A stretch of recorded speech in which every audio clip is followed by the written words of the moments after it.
Welcome back to another game of GP Essen. And here we have gynoipoet versus Soren. Gynoipoet is on Naya Hounds, and they draw a hand with no land, so they're probably mulliganing this, but it's been a pretty decent hand if they had a land, because they have a bunch of 1-drops, and yeah, they get a better hand now. In fact, they even have a pretty good curve of 1-drop into 2-drop into 2 other creatures on turn 3. Meanwhile, Soren is on mono blue Fliers. And they keep a hand with 1 land, but they also have a bunch of other 1-drops. And they bottom the card that costs the most. Meanwhile, gynoipoet bottoms their other 1-drop because the Fliers deck doesn't really have removal, so they don't really need the second 1-drop. Gynoipoet's on the play. They play Nebula of Empty Gold and naming 2 colors, and then I guess they probably just play their 1-drop. It's Repel Initiate. It gets counter whenever a hound enters battlefield under your control, so a pretty good 1-drop.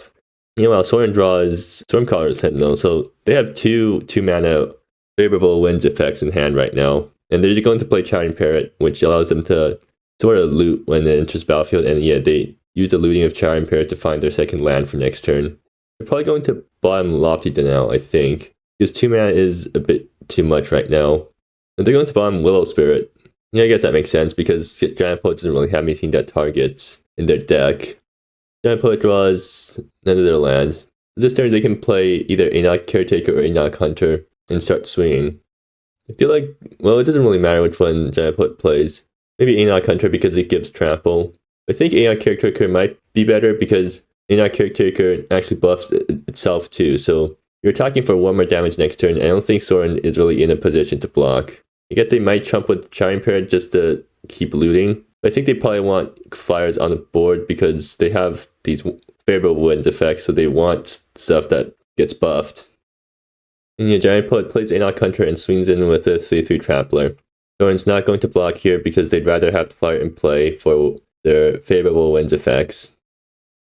And Soren draws their 3rd favorable winds effect. They kind of want lands here, but they probably will just play Far Wandering's Guardian right now and swing for 2. I think they're slightly slower than gynoipoet right now though, which is a problem because they can't really race gynoipoet that well. Like, they play Far Wandering's Guardian, swing for 2, and the next turn gynoipoet gets to swing for 8. And then when it goes back to Soren, they play in their Stormcaller Sentinel and only swing for 5. So they need to make use of Lofty Denial to flip the race. But they're going to play Chattering Parrot and I guess just look for stuff to do. If they find Tidal Spite, then I think they're probably pretty happy because they can use Stormcaller Sentinel to get extra targets on Tidal Spite. And if Soren Tidal Spites away gynoipoet's entire board, then they definitely win from that.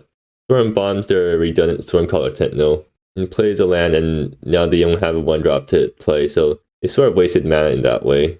But if they top deck the Tidal Spite there, then, well, it wouldn't have been that good because they can only Tidal Spite 1 target right now. I feel like playing Chattering Parrot right there was kind of iffy. Maybe they were hoping to find Crossing the Fog so that they could try to find their other pieces. Like, what 1-drops could Soren have actually drawn into there that would have been good? I guess there's a decent number of good 1-drops that they could have drawn into, including all of the Flyers, like Phantasmal Owl and Anya. So gynoipoet draws another Enoch Caretaker, so they're pretty happy about that. They can just play it down next turn. Another question is Soren going to start chumping with their parrots to draw into more cards? Because they're not going to win the race just by playing down these favorable winds and swinging. gynoipoet moves attacks and swings in with their buffed board. Now gynoipoet swings in for 7 because Enoch Caretaker is going to tap and buff these guys. Let's see if Soren chump blocks the parrot to draw cards. I doubt they do it, but they might just because, like, they're not winning the race. Yeah, they will do that. So I think they're just hoping to draw into Tidal Spite because that card would reset gynoipoet's board. I think, yeah, the matchup basically just comes down to drawing Tidal Spites. And they get Phantasmal Owl, which is a good card, but not what they need right now.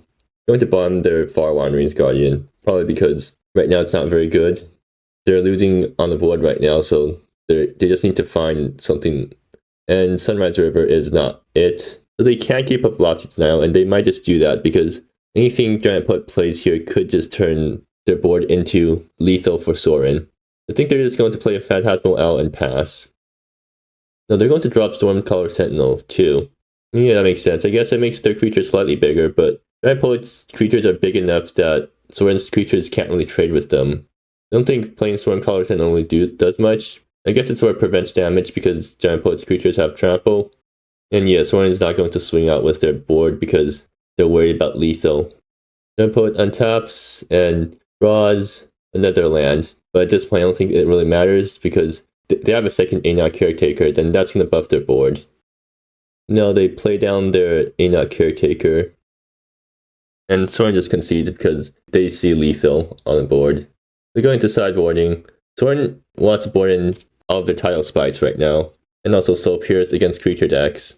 That's that though. I don't think there's really anything else they want here. They just need to stop Giant Poet's board, and Tidal Spite is just the best card in this matchup. On Giant Poet's end, well, they definitely want to bring in Nip at the heel and Solar Flare to deal with Soren's creatures, and Nip at the heel is especially good because all of Soren's creatures have 1 toughness. They also might want to bring in Scorch too, just bring in out the removal. Fog Spear is maybe also something you want to bring in because Soren has a decent number of non-creature spells, but I don't think this is really the right matchup for Fog Spewer because Soren's non-creature spells aren't really... I mean, I guess you can tax the Tidal Spite, but yeah. So game 2, Soren draws a hand that has a bunch of 1-drops, and they're going to keep that. Well, they're going to turn 1 Phantasmal Owl because that does the most damage. Giant Poet, meanwhile, gets a hand with some 1 land, so I think they're... No, they keep. That's a really risky keep. They don't even have a 1-drop. I mean, if they draw another land, then they're definitely rolling because they can Brothers Reunion, and then they have a bunch of other 2-drops. But if they break on the lands, then they're kind of in trouble, like, yeah, right now. So they need to draw a land next turn, or else they skip their turn 2. Soren draws Social Graces, so that's something they can cast. So I think Soren's probably just going to play down 2 Fliers to buff Phantasmal Owl. So yeah, Charming Parrot first. Probably looking for Tidal Spite. They find Stormcaller Sentinel. So they're going to bottom either Stormcaller Sentinel or Far Wandering's Guardian, I think. And since they already have Phantasmal Owl, I think they probably just bottom Stormcaller Sentinel. Actually, maybe they bottom Far Wanderings because Stormcaller Sentinel is safer against removal. Yeah, they're going to bottom Far Wanderings and play Willow Spirit. So Owl swings in for 3. And now Soren gets the Social Graces and see what's in Giant Poet's hand. So now Soren knows that Giant Poet is mana screwed if they don't draw a land, and they top deck Tidal Spite, which is really good now here. So Giant Poet doesn't draw their land, but at least they draw 1-drop. Not very ideal though, because Giant Poet is a deck that needs to play on curve, being a creature deck and all. I think Soren probably easily wins this game because they have Tidal Spite and Giant Poet's stuck on 1 land, so even if Giant Poet draws a land next turn and they go Brothers Reunion, Soren can just Tidal Spite away all the creatures that come in and then swing again. So they draw a Charming Parrot, and yeah, they have a really good turn now. They can play a land, play Stormcaller, play Charming Parrot, although they only have Tidal Spite in hand, so they're probably going to bottom wherever they draw off Charming Parrot. But I think right now they just want to get creatures onto the board, so they're going to play Charming Parrot so that it buffs Phantasmal Owl. Or maybe they just keep Willow Spirit up, like Willow Spirit, keep up Willow Spirit plus Tidal Spite, tapping Stormcaller, that bounces 2 things.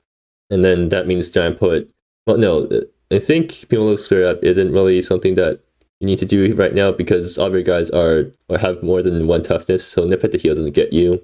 I guess Scorch, if Giant Poet, well Giant Poet can't actually cast Scorch if they top deck it, so yeah, I don't think you need to keep up Willow Spirit. You can just play Charming Parrot here, but Soren decides to keep up Willow Spirit plus Tidal Spite. Giant Poet draws another Great Pelt Brute, which is not the worst draw ever if you're stuck on 1 land, but a land would have been way better here.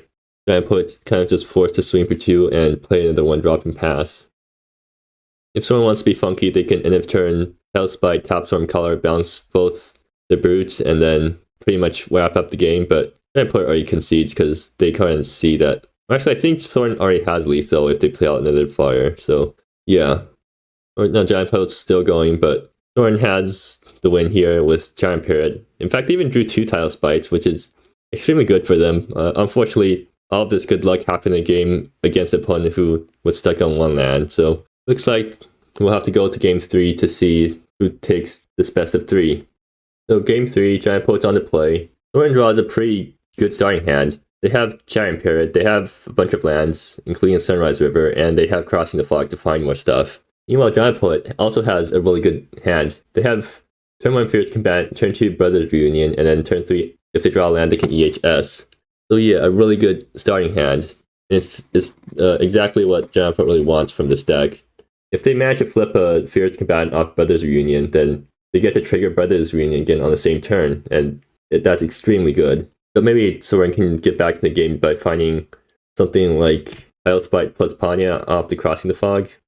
Anyways, they're going to lead off with Charring Parrot and probably bottom the other Sunrise River. Fairy Infiltration, which is a pretty good card too. Synergizes quite well with Sunrise River because it gives you something to use your extra mana on.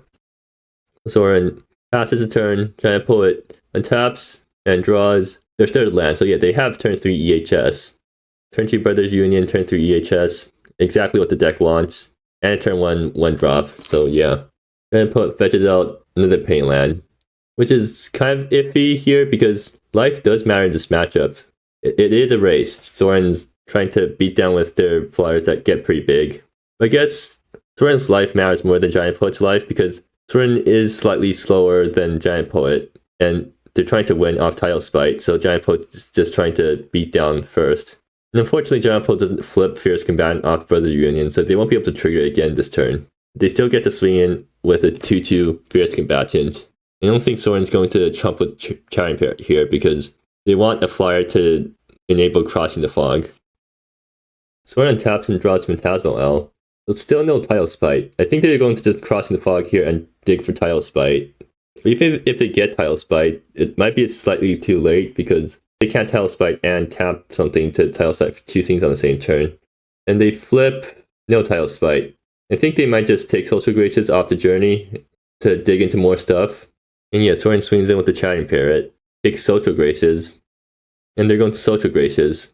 They see that gynoipoet has a turn 3 EHS coming up, so they're definitely extremely scared right now. gynoipoet can't trigger Brother Reunion next turn by attacking with their 2 creatures, so gynoipoet's about to have a giant board next turn, and that's a huge problem too because the Lord buffs happen immediately, which means gynoipoet might be swinging with huge creatures next turn. I think Soren's probably just, they play Sunrise River and they're planning on playing Fairy Infiltration during their opponent's turn and digging for Tidal Spite, because that's basically their only out at this point. If they do get Tidal Spite though, then they can play Phantasmal Owl and Panya off, grab Panya off the journey, and then they can Tidal Spite for 3, which might get them back to the game. gynoipoet is just going to fetch out their third land, which is going to be a basic this time. gynoipoet's thinking about what to grab off EHS, and they get Enoch Hunter and Solar Flare. So it seems like they probably didn't get Brothers Union off the EHS. If they actually flipped Brothers Union off the EHS, then that would have been insane, because to get Brothers Union to play, grab another creature, attack with both of their guys, and trigger both Brothers Reunion second chapters. Instead, they're just going to grab a Lord and a removal spell. Actually, are they going to point Solar Flare at face? They might just do that here because they don't want to give Soren another draw, but no, they're going to point at Charring Parrot, which isn't the worst thing in the world because, and now Soren's going to Fairy Infiltration in response to Solar Flare. I think that's a kind of a weird time to do it. Oh, yeah, it makes sense because they want to scry first before they loot off Charring Parrot. So they're digging for Tidal Spite, basically. And the Fairy Rogue will allow them to get a card off journey next turn. And they bottom both cards because they're not Tidal Spites. So do they draw Tidal Spite? No, they draw Orichi. Well, at least they get one more draw step for Tidal Spite before they basically lose. Now, gynoipoet swings in with both their creatures, and they trigger Brothers Reunion, so if they flip another Lord, then they're getting a Lord buff right away on their attacking creatures. Luckily for Soren, they don't flip a Lord. They have to choose which one drop to put into play. Probably just a knockout right now. Yeah. Now gynoipoet passes, and Soren, one more chance to draw Tidal Spite. They don't get it. So is there a way to prevent themselves from losing next turn? Because gynoipoet is going to be attacking in with a giant trampling board. They can play another Lord, and then all of gynoipoet's creatures are 4 power, and yeah, Soren just concedes. They see that they have no way out, so it seems like Soren never drew Tidal Spite and lost. And yeah, that match kind of shows the power of Hounds when it gets a good draw where it goes turn 1, 1 drop, turn 2, Brothers Reunion. If you match a flip, a Fierce Combatant, you can trigger in the same turn. If you don't, then you go turn 3 EHS, and then attack with 2 guys, trigger Brothers Reunion, and any Lords that you find off those guys are going to be active immediately on your attackers.